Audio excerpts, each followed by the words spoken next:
ಅಧ್ಯಾಯ 3 ಹಾಕಿ 1 ಖಾಲಿ ಬಿಟ್ಟಿರುವ ಸ್ಥಳಗಳನ್ನು ಸೂಕ್ತ ಪದಗಳಿಂದ ತುಂಬಿರಿ. 1 ಭಾರತ ಹಾಕಿ ವಿಶ್ವಕಪ್ ಪ್ರಶಸ್ತಿಯನ್ನು 1 ಬಾರಿ ಜಯಿಸಿದೆ. 2 ರಾಷ್ಟ್ರೀಯ ಕ್ರೀಡಾ ದಿನವನ್ನು ಧ್ಯಾನ್ ಚಂದ್ ರವರ ಹೆಸರಿನಲ್ಲಿ ಆಚರಿಸಲಾಗುತ್ತದೆ. 3 ಮಮತಾ ಖರಾಬ್ ಇವರು ಹರಿಯಾಣ ರಾಜ್ಯದವರು. 4 ಹಾಕಿ ವಿಶ್ವಕಪ್ ಅನ್ನು 4 ವರ್ಷಕ್ಕೊಮ್ಮೆ 2 ಒಲಿಂಪಿಕ್ ಸ್ಪರ್ಧೆಗಳ ಮಧ್ಯದಲ್ಲಿ ನಡೆಸಲಾಗುತ್ತದೆ. 2 ಕೆಳಗಿನ ಪ್ರಶ್ನೆಗಳಿಗೆ 1 ವಾಕ್ಯದಲ್ಲಿ ಉತ್ತರಿಸಿ. 1 ಹಾಕಿ ಮಾಂತ್ರಿಕ ಎಂದು ಯಾರನ್ನು ಕರೆಯುತ್ತಾರೆ?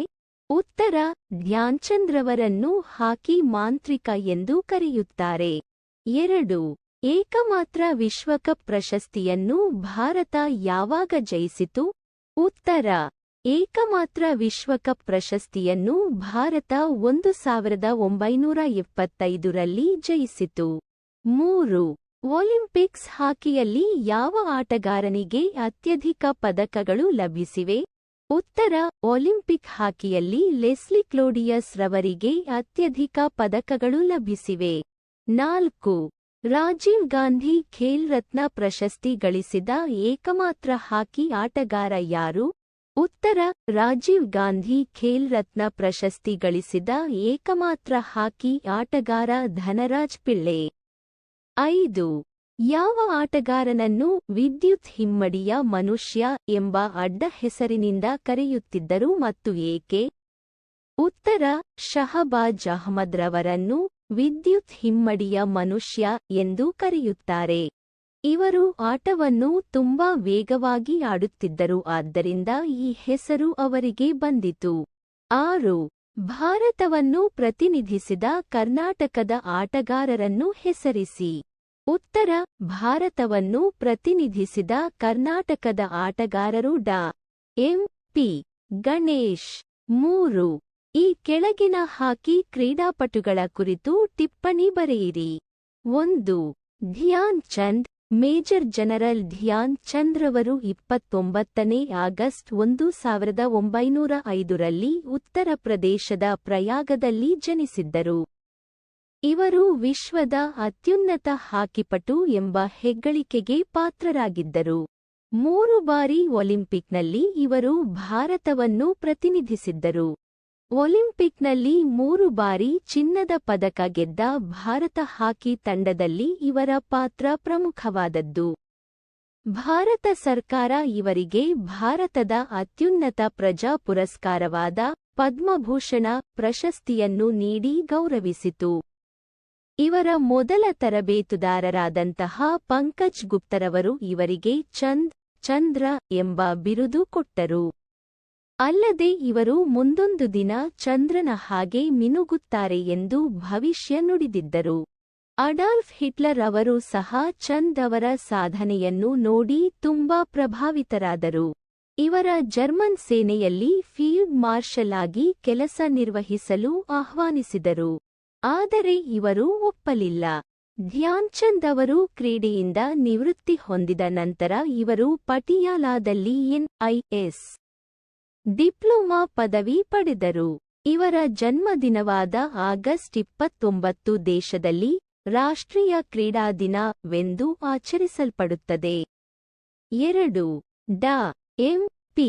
ಗಣೇಶ್ ಕರ್ನಾಟಕದ ಕೊಡಗಿನಲ್ಲಿ ಹುಟ್ಟಿ ಭಾರತವನ್ನು 3 ವಿಶ್ವಕಪ್ನಲ್ಲಿ ಪ್ರತಿನಿಧಿಸಿದ ಡಾ.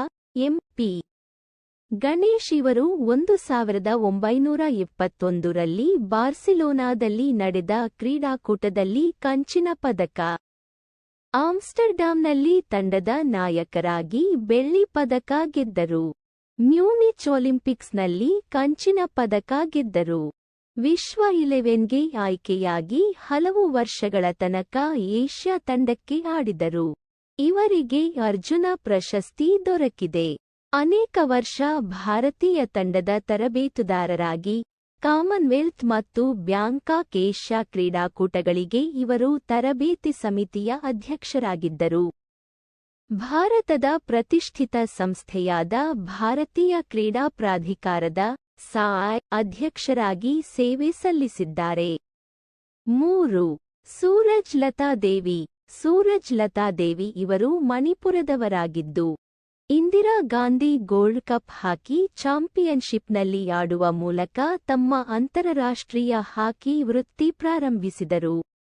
ಇವರು ಬ್ಯಾಂಕಾಕ್ನಲ್ಲಿ ಬೆಳ್ಳಿ ಪದಕವನ್ನು ಗೆದ್ದರು.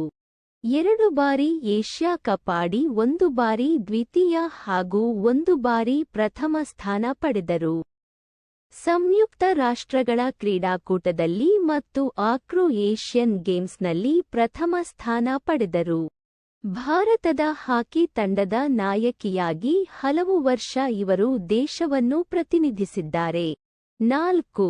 ಧನ್ ರಾಜ್ ಪಿಳ್ಳೆ.